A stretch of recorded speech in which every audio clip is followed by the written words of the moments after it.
Consultório, sejam todos muito bem-vindos. Arrancamos hoje mais uma semana de trabalho e conteúdos que dizem respeito à sua saúde e bem-estar. No programa desta segunda-feira vamos falar sobre viroses e infecções na infância.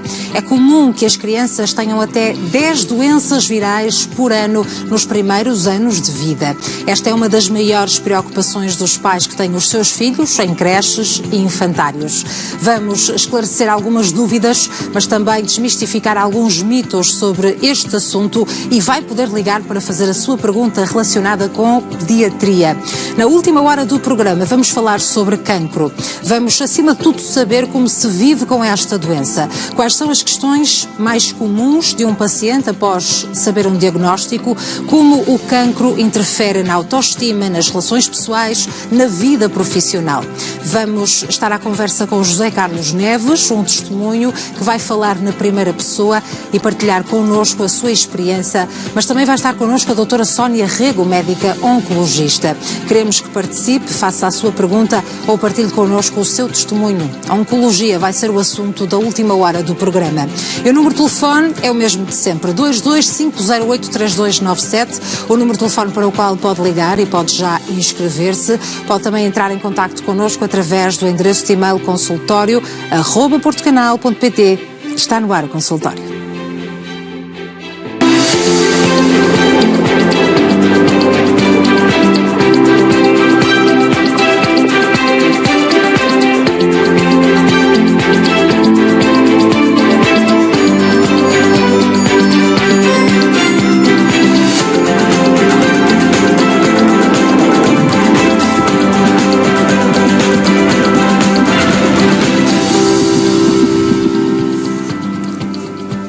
Está no ar o consultório, seja muito bem-vindo, bom início de semana, boa segunda-feira. Damos início hoje a mais alguns programas que dizem respeito, com conteúdos que dizem respeito à sua saúde e bem-estar, e já sabe que pode fazer-nos companhia até às 4 da tarde e sempre que for possível e surgir alguma dúvida, entrar em contacto connosco, telefonar ou escrever-nos e esclarecer aqui em direto, participar, esclarecer aqui todas as suas dúvidas. Ora, e seguimos agora a falar, na próxima hora, de viroses e infecções na infância. É comum que as crianças tenham até 10 doenças virais por ano nos primeiros anos de vida e, de facto, esta é uma das maiores preocupações dos pais que têm os seus filhos em creches e infantários. É com muito gosto que recebemos no consultório o Dr. Bianchi de Aguiar, médico pediatra, a quem agradeço a presença, Sr. Doutor. Muito obrigada por estar connosco. Muito obrigado. Um gosto. Muito prazer. Um gosto recebê-lo.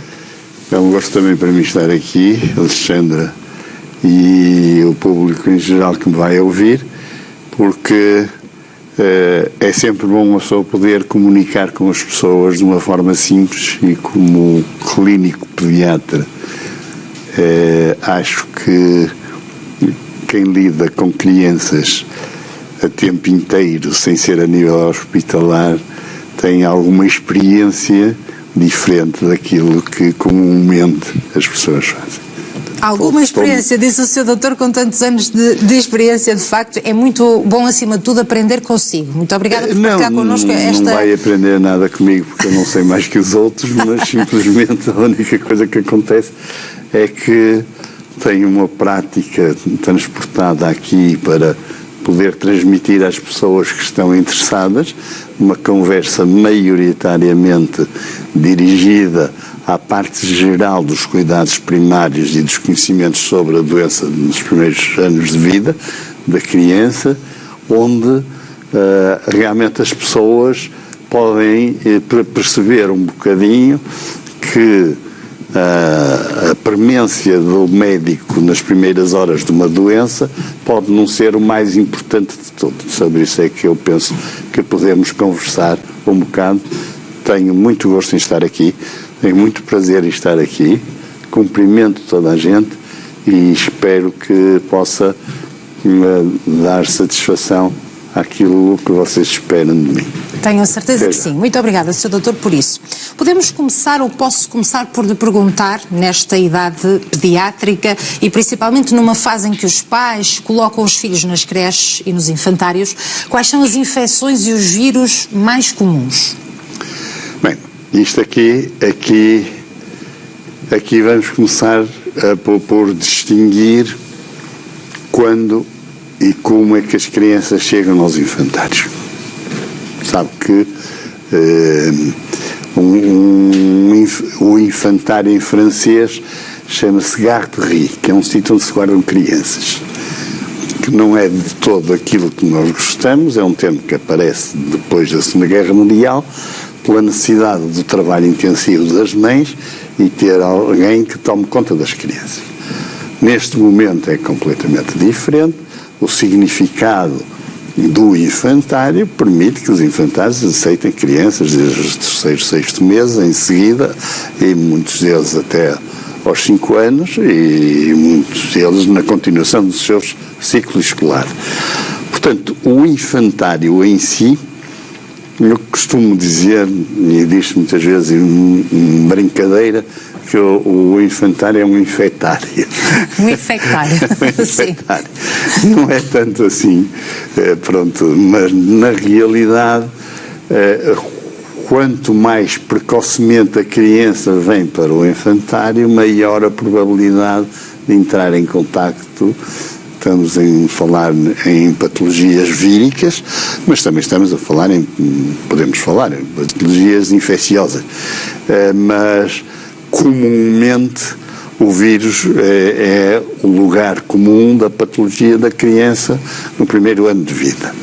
É evidente que há muitas crianças que têm, felizmente, cada vez menos, a capacidade, nos primeiros anos de vida, estarem à guarda de parentes diretos, ou avós, ou tios, ou até a própria mãe, que podem tomar conta deles e podem durante esse tempo, restringi-los ao mundo comum e perceber que a flora que tem a nível de microbiano, vírus, parasitas, fungos, bactérias, é muito mais restrito, daí que a criança que entra no infantário mais tarde tem uma probabilidade de ter algumas patologias, maioritariamente víricas. Hoje calcula-se em 95% a quantidade de doenças causadas por vírus nas crianças até aos 3, 4, 5 anos. Sr. Doutor, na sua opinião, o ideal seria uma criança só ir para a creche, para o infantário, neste caso, a partir de 1 ano, 2 anos? É muito difícil responder. Certo. É muito difícil responder porque tem 2 componentes diferentes. A primeira é o ambiente social, a segunda é a capacidade de tomar conta da criança e terceira, a necessidade de o pôr lá. Porque hoje o infantário, no desenvolvimento do esquema corporal da criança e no desenvolvimento normal da criança, a partir dos 2 anos a criança tem uma capacidade de socialização, entre aspas, porque a socialização é a coabitação com outras crianças, em que muitas vezes a coabitação e a comunicação não seja pela forma vocal, mas seja por uma forma presencial, de trocas de olhares, de brincadeiras, de rouba brinquedos, brinca comum. Portanto, não há uma idade ideal para ir para um infantário. Agora, há a necessidade de pôr uma criança no infantário. E cada vez mais a proteção da mãe é pequena em relação à proteção do nascimento e cada vez mais cedo as mães são instadas a trabalhar em vez de estarem dedicadas à criança. Isso é um problema social, muitas vezes não é um problema económico, muitas vezes nem é a vontade dos pais, mas é uma necessidade. E sem dúvida nenhuma que hoje temos muitos infantários e sobretudo berçários com categoria, qualidade e experiência para poderem tomar conta dessas crianças nesses primeiros tempos de vida. Claro.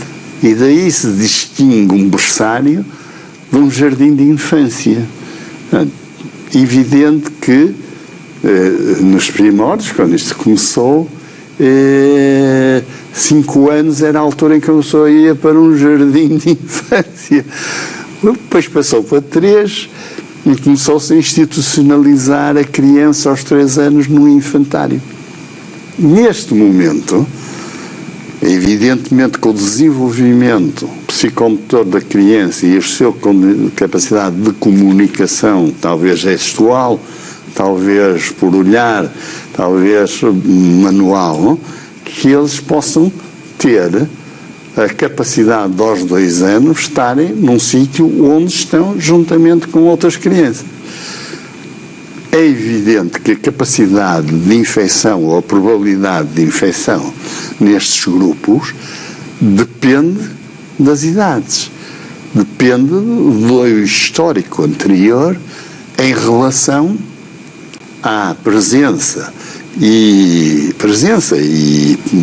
portadores ou transmissores de vírus diferentes daqueles que fazem parte do ambiente vírico ecológico da família. Todos nós temos uma flora, temos um ecossistema que faz, e as crianças estão habituadas, ou habituadas, entre aspas, quer dizer, imunologicamente protegidas para determinado tipo de contactos com bactérias ou com vírus, que vão entrar com vírus diferentes daqueles que entram ali. Portanto, a idade condiciona um bocado o aparecimento das doenças precoces na criança. É evidente que a doença mais frequente na criança pequena que começa o infantário é a constipação.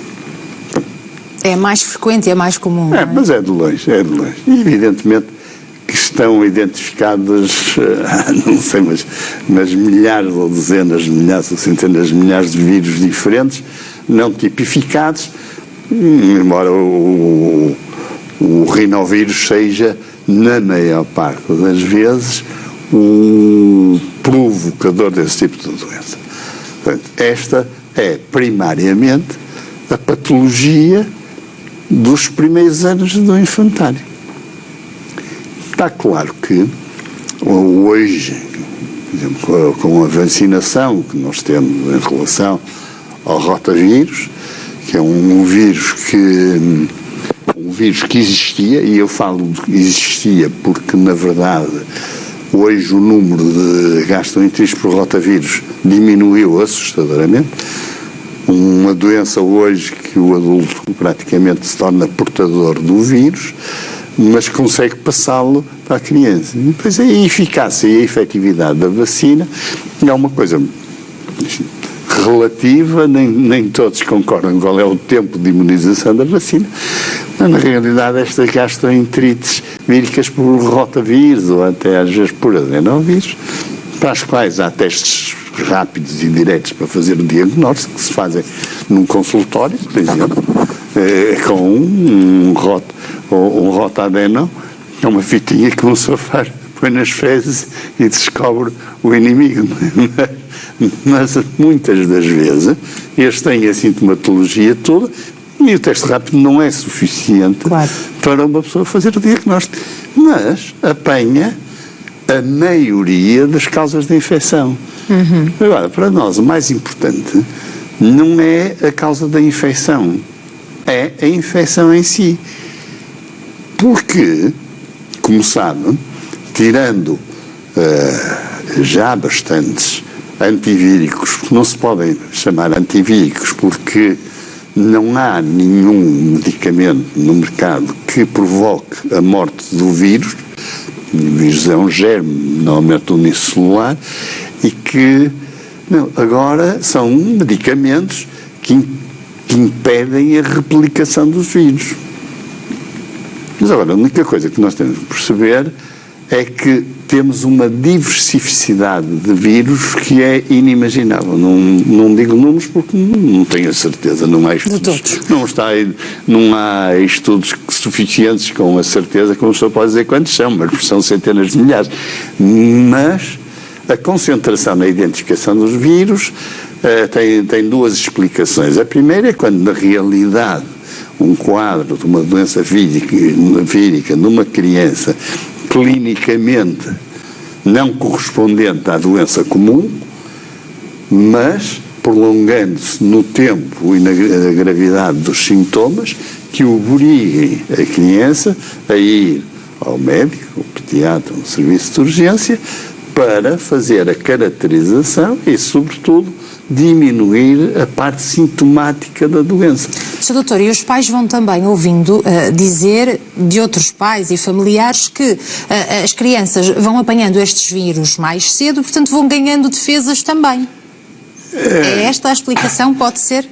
Evidentemente que nós temos um sistema imunológico que, maioritariamente, até volta dos 7 meses, são os anticorpos que passaram, quer pela placenta e nas mães que amamentam, pelo menos no primeiro ano de vida, porque depende do tamanho dos anticorpos que passam, ultrapassam os anticorpos mais pequenos, portanto mais pequeninos, e o leite transmite as proteínas dos anticorpos maiores.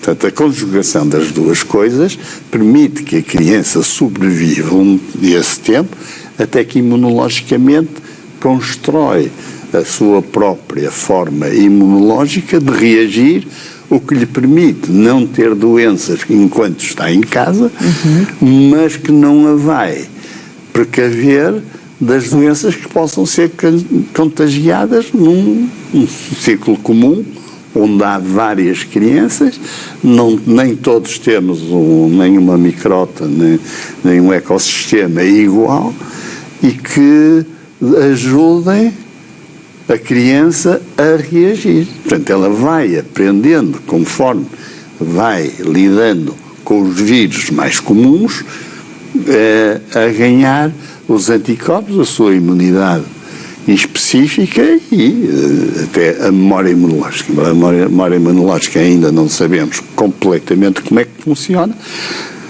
Sabemos que, na altura, e por experiências várias, é que o reatar ou tomar conta de uma doença que já se teve, por testes, por estudos de microbiologia e de virologia, que o corpo tem, embora não tenha as defesas, digamos assim, ativas no momento, tem uma memória que lhes permite construir os anticorpos anti-agente agressor num espaço de tempo curto e que lhes permite autoconter a doença. Veja, em português, já temos um termo português que se chama doenças autorresolúveis. E porquê autorresolúveis?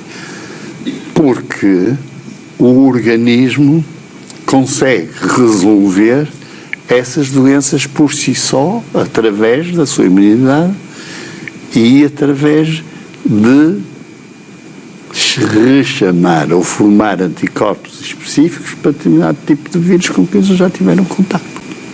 Muito bem. E isso é que é importante perceber, que a precipitação na ida ao médico ou uma urgência é hoje muito comum, o que dá um mau aspecto para os pediatras que lá estão, porque perante uma febre de 4 horas ou de 6 horas sem sintomas, o médico não é bruxo, nem faz milagres, nem adivinha. Portanto, é impossível fazer um diagnóstico correto e direto numa patologia que ainda se está a instalar. Portanto, ao primeiro sinal de alguns desses sintomas, como diz a febre, falamos também da constipação, o pingo, o nariz entupido, os pais não devem logo, portanto, ir a uma urgência, tentar perceber o que é que está a passar. Aqui temos que distinguir grupos etários. A febre numa criança com menos de 3 meses, é preocupante. Obriga, não é preocupante, não precisa de ser preocupante, porque ela também pode estar doente. Claro. Também tem a imunidade transmitida pela mãe, então se é uma criança que mama, eu sou um apologista da amamentação mesmo com pouco leite, perceber? Porque pode ser uma alimentação que não seja nutritiva, mas onde passam princípios e partículas proteicas que vão gerar uma imunidade transitória, porque essas partículas têm um tempo de semivida relativamente curto nos meses, até a criança formar a sua própria imunidade. Portanto, há que dar um bocadinho de tempo a isso. Claro. E a constipação. A constipação é a doença mais frequente do mundo. Todos nós temos constipação. Por acaso, hoje estou constipado. Sim, principalmente nesta altura, não é? Agora do outono. Não, nesta altura mas hoje, sabe que nós hoje estamos numa altura em que estamos a passar de uma fase, de um clima de 4 estações, para um clima de estações flutuantes. Portanto, nós não sabemos se estamos na primavera, no outono, no verão, e o verão vem em outubro, as chuvas vêm em julho. Nós hoje estamos condicionados por condições climatéricas que, sob o ponto de vista da agressão para o organismo, são variáveis. E os ciclos, por exemplo, os ciclos polínicos das árvores, neste momento fazem 3 ou 4 ciclos. Portanto, aquelas crianças que têm alergia, rinites alérgicas, estão sujeitos à agressão várias vezes por ano, em vez de estarem seccionadas e partilhadas disso. Mas temos o exemplo dos países próximos do meridiano,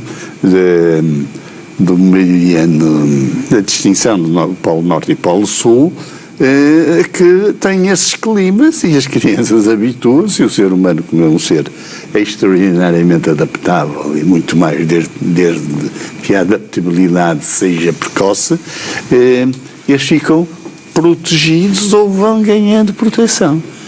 Sem dúvida nenhuma que nós temos que fazer uma coisa e uma avaliação que é engraçada.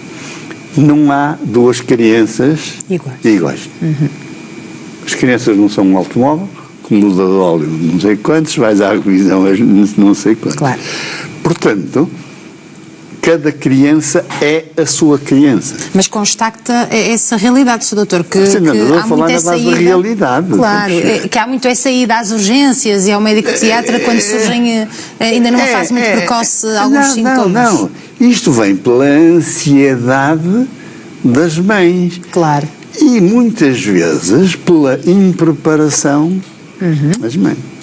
É óbvio que os pais de primeira água terão muito mais dificuldade em ver estes quadros e torná-los mais fáceis, a não ser que tenham sobrinhos, primos, essas coisas, quer dizer, tenham uma experiência pessoal de que aquilo representa, senão, coitados dos pais, passam a vida no médico, como agora e bem disse, eu há um bocado a conversar, dizendo que uma coisa normalmente tinha 5 constipações por ano, 5 constipações por ano, aqui a Alexandra diz 10, e eu acho graça porque nem sei se são 5, nem sei que são 10, porque há crianças que não têm nenhuma e há crianças que têm as 10. Cada criança é uma criança. Cada criança é criança e isto é muito aleatório. E é tão aleatório que é muito importante uma experiência disso, pronto, uma experiência da vivência em infantários, uma vivência com ciclos de infantários, ser pediatra de infantários, de vários grupos etários, começa a ter a percepção de quando aparece uma doença isolada, e volto a dizer que a constipação é o mais frequente de todo, a seguir aparece aqui o vírus sincicial respiratório, e vem outra doença que é conhecida por Rosella, aqui chamamos mais o exantema súbito, que é uma doença febril, vírica, e que tem uma duração normalmente entre 3 e 5 dias, às vezes pode prolongar um bocadinho, que são 2 ou 3 dias de febre sem qualquer sintoma, a não ser os corrimentos nasais e a expectoração da garganta, mas que passa a temperatura e aparece um racho cutâneo. Um racho é uma vermelhidão cutânea, predominantemente no peito e nas costas, que os pais assustam-se. E aquilo não é nada senão a terminação da patologia vírica. Claro. Repare, falei-lhe 3 doenças das quais uma delas não vale a pena perder um minuto a falar, que são as bronquiolites pelos vírus sinciciais respiratórios. Evidentemente não é o único vírus que causa as bronquiolites, mas maioritariamente o vírus sincicial respiratório é um vírus que é muito frequente no primeiro ano de vida. E não é só no primeiro ano de vida, é depois do primeiro ano de vida. Entende? Agora, a sintomatologia do vírus sincicial respiratório no primeiro ano de vida, ou nos primeiros 18 meses de vida, é significativo porque muitas vezes obriga a uma hospitalização. Claro. Cerca de 10% das crianças, estou-lhe a dizer um número assim, não vou não falhar por cima nem por baixo, que é a experiência que vejo em relação às bronquiolites. Porque a bronquiolite é mais difícil de tratar pelos sintomas que pode causar do que pela gravidade do vírus em si. Embora seja um vírus aborrecido, um vírus muito, muito aborrecido. Como lhe digo, nesta altura do ano, estamos na altura do aparecimento do vírus sincicial respiratório com infecções víricas da criança, que vão desde uma ligeira bronquite até uma dispneia grave, que obriga muitas vezes a hidratação e aplicação de medidas de oxigenoterapia para poderem ser controlados naqueles primeiros dias da doença, e às vezes aquilo dura até 7 dias. Mas muitas vezes 3, 4 dias chega. Aqui está o aleatório das patologias infecciosas. Sabe que os vírus, não há nenhum medicamento que mate o vírus. A única coisa que lhe posso dizer, ou então eu ainda não descobri, mas o que acontece é que temos medicamentos que inibem o vírus de se reproduzirem, digamos assim, para toda a gente perceber, reproduzir, portanto, ir crescendo e multiplicando-se no organismo. Mas eles têm um tempo de semivida. Semivida é o tempo de duração de um vírus limitado. E nós temos hoje, maioritariamente, vírus rápidos. Um vírus rápido são os vírus que duram 3 dias. E hoje tem-se um bocado como senso comum que uma febre destas, sem sintomas, não precisa de tratamento específico. É evidente que os sintomas, a perceber o corrimento nasal, a tosse, o mal-estar, as dores musculares, nas crianças mais pequenas, não é fácil uma pessoa dar por ela que é preciso. Portanto, o que é que acontece? O tratamento não existe, mas existem formas de uma pessoa diminuir a sintomatologia e poder fazer com que a criança possa passar melhor. Porque a letargia, a sonolência, a dores musculares, a irritabilidade fazem todas parte destas patologias víricas, não só do vírus sincicial respiratório, mas dos rinovírus, toda esta parte de vírus que habitam o aparelho respiratório. E isso é que aflige fortemente os pais, porque a pior dor que os pais podem ter é ver um filho sofrer. Claro que sim. Sr. Doutor, vamos continuar a conversar, temos de fazer um curtíssimo intervalo agora, mas há mais questões que tenho para lhe fazer e vai ainda poder concluir este raciocínio. Muito obrigada na mesma pela sua presença. Ora, vamos fazer um curtíssimo intervalo, a conversa vai continuar depois desta pausa, mas recordo que pode também entrar em contacto connosco, participar em direto e fazer aqui a sua pergunta ou partilhar o seu caso, se for caso disso, precisamente. O número de telefone para o qual pode ligar e inscrever-se é o 2250 225083297, 225083297, pode ligar já, apesar do intervalo que se segue. Pode também entrar em contacto connosco através do endereço de e-mail consultório@portocanal.pt. Junte-se a esta conversa, participe, questões relacionadas com pediatria. Até já.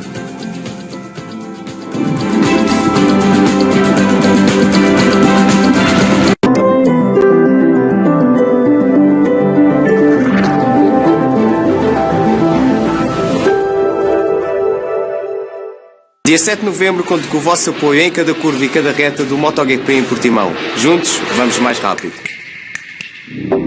Mel, humaniza-te. Poderem personalizar um hambúrguer. Que erro. O meu carro a cheirar a comida. Nem pensar. Bom é sair para comer, rapaz.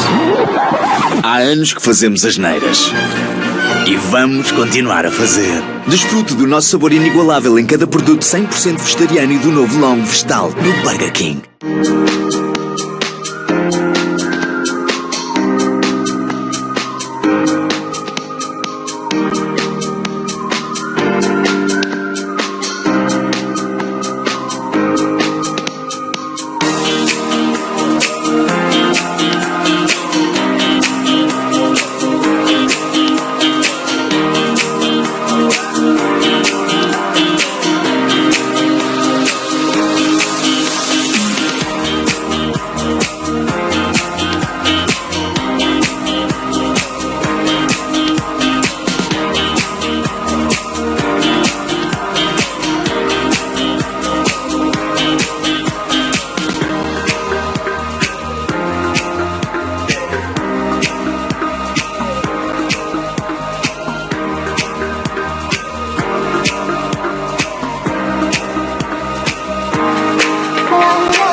Sentido, direction, estado empregado.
Sejam bem-vindos à segunda parte do consultório. Estamos de regresso para dar continuidade ao assunto que nos aqui trouxe. Estivemos a falar sobre viroses e infecções na infância, também sintomatologia de alguns destes problemas, nomeadamente a constipação, um dos problemas mais frequentes. E continua connosco o Dr. Bianchi de Aguiar, médico pediatra, que está agora disponível para responder às suas questões. Portanto, pode participar e fazer a sua pergunta em direto neste programa. 225083297 é o número de telefone para o qual pode ligar, 225083297, pode fazê-lo já, pode também entrar em contacto connosco e escrever-nos para o endereço de e-mail consultório@portocanal.pt, questões relacionadas com pediatria. Sr. Doutor, mais uma vez obrigada pela sua presença. Vamos ouvir uma telespectadora. Muito obrigada. Vamos ouvir uma telespectadora que entrou em contacto connosco, Helena Ferreira, Liga de Matosinhos, e tem 63 anos. Bem-vinda, Helena. Muito boa tarde. Olá, boa tarde. Pode fazer a sua pergunta. É o seguinte, era para falar com o Sr. Doutor e lhe fazer a seguinte pergunta. Eu tenho um neto com 4 anos e que foi sempre um menino preso do intestino. Só que há umas semanas para cá, eu reparo que ele parece que tem medo de fazer as suas necessidades e aperta. Então a gente dá-lhe muito sumo de laranja, kiwi e tudo mais, mas ele anda aqui, então quando vai para fazer é um desespero, vê-se que ele que sofre. Não sei se o doutor se é de fazer alguma coisa mais ou procurar médico. Agradecia muito ao seu doutor. Sr. Doutor, podemos ajudar a nossa telespectadora? Esta é uma risa, porque isto sai completamente fora do contexto. Do contexto, sim, é outro tipo de questão. Evidentemente que eu posso lhe responder. O encopresis é a criança que retém as fezes, não é uma infecção, não é uma doença, nada. É uma situação que o obriga, basicamente, a uma visita médica de um especialista, onde ele possa orientar-me sobre a forma como pode alterar o comportamento intestinal ou o comportamento da criança, porque muitas vezes esta doença tem um foro psicológico, tem um foro de medo e tem um foro de fezes demasiado grossas e duras que a criança não tem capacidade de fazer. Claro que não lhe posso responder diretamente, porque sem conhecimento da causa e dos pormenores é impossível pela televisão poder ajudá-la. Evidentemente que a única ajuda que eu lhe posso dizer é que consulte um pediatra na sua zona, seu conhecido, ou seja, o pediatra da criança normal, para lhe poder resolver esse problema. Está bem? Sim, doutor, muito obrigado pela atenção e já realmente fico mais descansada. Era isso que eu queria saber, se tinha que procurar alguém para resolver. Muito obrigada, doutor. Obrigada a nós, Helena, pela sua questão. Muito obrigada. Muito obrigada. Continuação de um bom dia. Obrigada. Sr. Doutor, voltamos à conversa. Estávamos, de facto, a falar sobre este problema, muito frequente também, das constipações e das viroses e das bactérias. E queria fazer uma questão sobre a prescrição de antibióticos, que parece-me a mim que também está a ser cada vez mais comum, mais frequente no Sistema Nacional de Saúde. Porquê? Eu vou-lhe responder à pergunta com aquilo que eu digo sempre aos meus doentes. Os antibióticos matam bactérias ou impedem o crescimento das bactérias. São bactericidas e bacteriostáticos. São para matar bactérias, não são para matar vírus. Claro. Portanto, onde é que reside o busilis desta questão? É que uma criança saída do nada, num serviço de urgência, com uma patologia febril e sem clínica, hoje temos a sorte, temos acesso à análise sumária de sangue, onde nos permite descortinar se há uma doença. Nas primeiras horas, entre uma doença vírica e uma doença bacteriana, as alterações celulares não são muito grandes, só vêm depois. Portanto, a prescrição do antibiótico acontece, e nos estudos feitos aqui no receituário dos médicos portugueses, as urgências são os maiores receitadores de antibióticos. Isso tem uma explicação. Nenhum médico gosta de agarrar. Claro. os antibióticos também não são o remédio de eleição para tratar doenças cuja origem nós não conhecemos. Aí falo de outro departamento, nas infecções urinárias, hoje que é uma doença muito comum, na realidade o número de análises de urina feitas a crianças com menos de 1 ano é enorme, corresponde a mais de 50% das crianças com febre, mas mais por um despiste do que propriamente um diagnóstico. Como é comum e se vê, normalmente essas patologias são negativas, e a prescrição do antibiótico antes das análises, por vezes, até sem sintomas, sobretudo em crianças mais pequenas, na minha ótica é um bocado,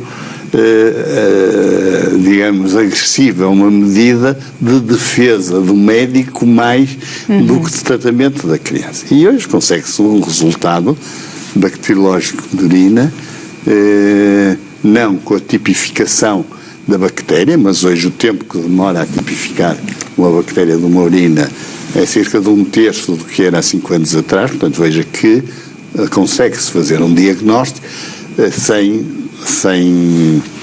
estar a fazer sofrer a criança. Agora, uma criança com uma disúria, quer dizer, com uma dificuldade em urinar, com uma diminuição da urina, com dores e mal-estar, é evidente que tem de se fazer o diagnóstico.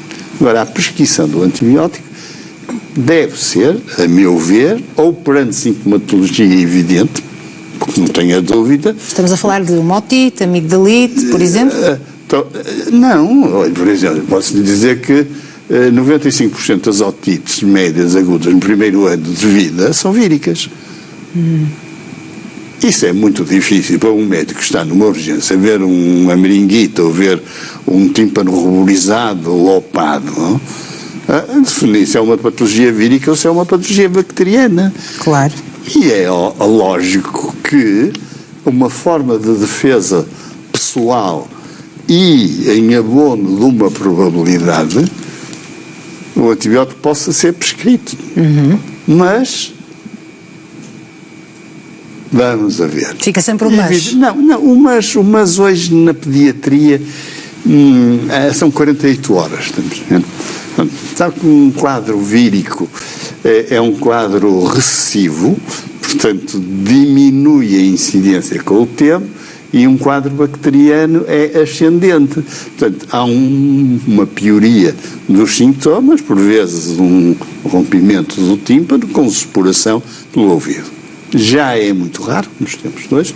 Hoje ver uma otite supurada já passa por ser uma coisa pouco frequente, mas o antibiótico aparece normalmente. Claro. Muitas vezes, hoje já temos possibilidades e nas amigdalites, por exemplo, e não só nas amigdalites, os casos respiratórios altos, nós temos a capacidade de fazer um teste antigênio, nomeadamente para o Streptococo grupo A14, que é um FA teste, como se chama, em que dá uma fiabilidade para o médico que faz, isto é feito no consultório, perceber se a amigdalite é uma amigdalite bacteriana provocada por uma bactéria que causa sequelas no organismo, renais, cardíacas, reumatismais, e essas sim, é mandatório fazer o antibiótico. Mas, mesmo sendo negativo, se há sinais de purulência ou há sinais de infecção, hoje um exame de tira microbiológico feito para 24 horas. Portanto, aí existe, aquilo não nos diz qual é a bactéria, mas diz-nos se há uma bactéria ou não em crescimento. Portanto, quando há uma bactéria em crescimento, evidentemente que é o antibiótico o ideal para tratar isso. Muito bem. Evidentemente que há uma gama de antibióticos grande, as bactérias também vão tornando mais resistentes, mudam as resistências, portanto é a escolha do antibiótico mais adequado para aquela situação. Agora, nestas doenças que estamos a falar e que temos estado a ocupar o tempo, que na verdade são as doenças mais frequentes, eu posso associar a esta a rosela, que nós aqui chamamos o exantema súbito, que já falei há um bocadinho. Temos a doença de mão, pé e boca, por exemplo. É muito comum. É um coxsackie-vírus. E dentro do coxsackie-vírus nós temos várias formas de manifestação da doença, não é? Não precisa de ser mão, pé e boca. Mas tem que estar preparada para olhar para aquilo e no contexto da criança, porque é raro ver uma criança com uma doença mão, pé e boca que não ande no infantário ou que não tenha primos ou familiares que tenham tido a doença, porque aquilo é de contágio direto pela saliva. Exatamente. Portanto, todos estes fatores clínicos contam para, perante uma sintomatologia que é frustre, mas é evidente, poder fazer um diagnóstico de uma doença que dura os dias que durar, às vezes 3, 5, 7, uma semana, mas em que o antibiótico não vai fazer nada. E a manutenção da doença, normalmente, quando não há grandes alterações da parte bucal, a nível de gengiva estomatite, ou mesmo até às vezes a aftosa, não há medicação que não seja, a não ser se tiver febre, dar-lhe um paracetamol ou o ibuprofeno. A propósito disso, quero dizer uma coisa engraçada, é que quer o Benuron, quer o ibuprofeno, embora diferentes, em concomitância ajuda. O paracetamol é maioritariamente um antipirético, baixa a febre e retira a dor. O ibuprofeno consegue ter as mesmas características, embora tenha mais uma característica que o paracetamol não tem, é a capacidade anti-inflamatória. Muitas vezes usam-se os dois de forma alternada, porque a patologia vírica muitas vezes tem componentes inflamatórios.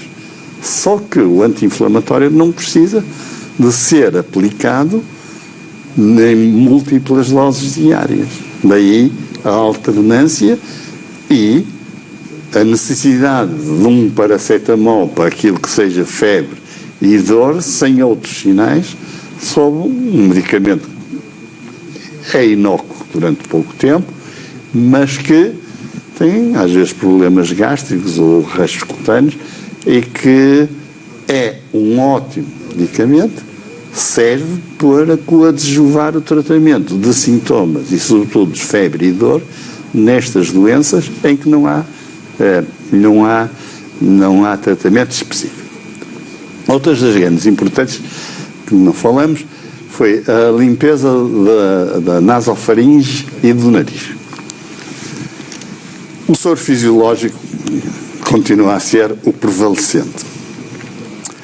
Hoje temos a forma de spray de soro isotónicos e hipertónicos e temos uma forma de esguicho nasal que faz uma lavagem do nariz e dos seios maxilares e nos maiorzitos, nos seios frontais, e que se refletem na melhoria das condições da criança. Não tratam nada, não curam nada, mas na realidade um nariz que respira e um nariz que não dói é muito bom para a criança, sobretudo durante o sono, onde a criança precisa de descansar. E a obstrução nasal é um grande alívio. Evidentemente que temos os vasoconstritores nasais, que são para usar em circunstâncias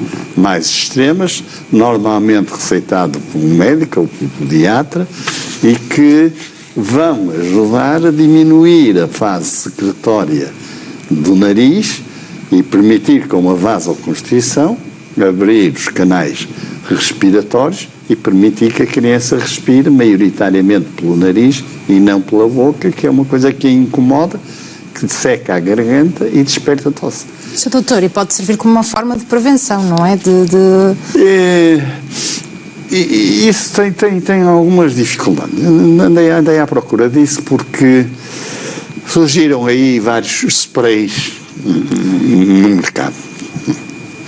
Surgiram dois ou três sprays que, além do soro fisiológico isotônico, tinham proteínas de algas, umas, e tinham outras, um liofilizante qualquer. Pelo que eu consegui ver ontem, as respostas eram que são produtos que estão descontinuados. Claro. Agora, a descontinuação desses produtos pode ser pela descredibilidade dos médicos em prescreverem ou pelos fracos efeitos que eles podem ter. E é nesse sentido que a desinfecção nasal é importante. Muito importante. Sr. Doutor, a aspiração, deixe-me só dizer uma coisa. Sim, claro. A aspiração nasal é uma coisa complicada. Porque o nariz é uma entrada e que tem a entrada para a rinofaringe é pequenina. Com estes aspiradores nasais, o que é que acontece? As pessoas fazem e põem o soro e fazem uma sucção. E o que é que acontece? Ou o nariz está cheio de secreções e saem as secreções, mas tudo que esteja acima, com a depressão que faz a aspiração, vamos perceber, vai fechar a parte de cima do nariz e não vai esvaziar, por exemplo, os seios maxilares nem os seios frontais nas crianças mais velhas. Entende? Portanto, isto é muito bom para lavar o nariz de um bebê, mas no caso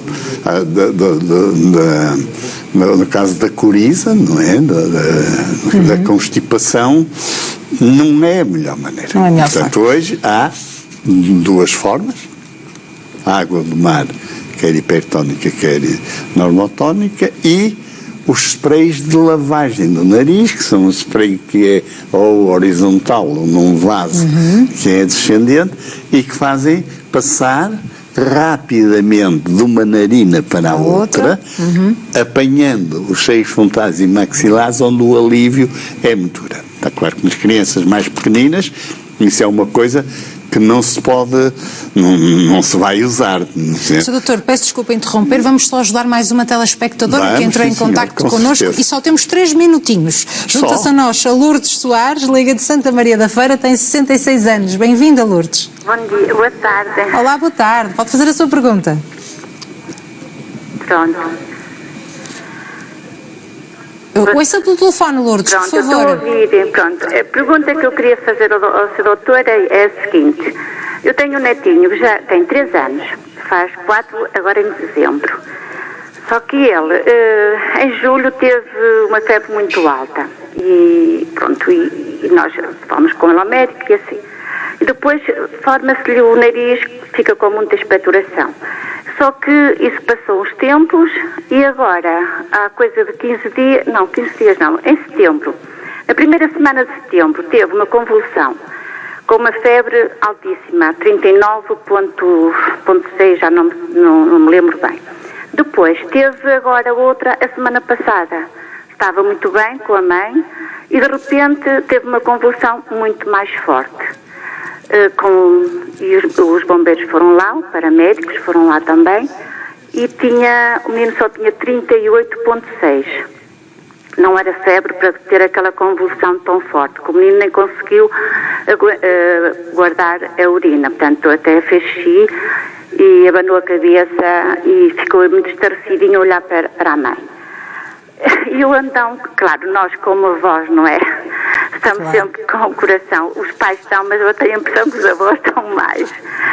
E estamos sempre com o coração nas mãos. Eu gostava que o Sr. Doutor me desse alguma coisa, me dissesse algo que é que eu posso fazer? O que é que nós podemos fazer? Ele já foi ao médico, ele já foi agora ao médico na sexta-feira, foi ao médico, já passou exames para muita coisa. E ontem foi outra vez, porque agora passa a vomitar na quarta-feira. Lourdes, peço desculpa por interromper. Vamos ouvir o seu doutor, porque não temos mesmo quase tempo nenhum para responder e eu não quero que fique sem resposta, está bem? Portanto, vamos ouvir só o seu doutor sobre esta opinião. Seu doutor, peço desculpa, 30 segundos para tentar ajudar a nossa telespectadora Lourdes. É o suficiente para poder dizer a esta avó aflita, claro, que as convulsões podem ser febris e podem não ser febris. E, maioritariamente, as febris aparecem numa rápida subida de temperatura. Se realmente com uma temperatura dessas ele faz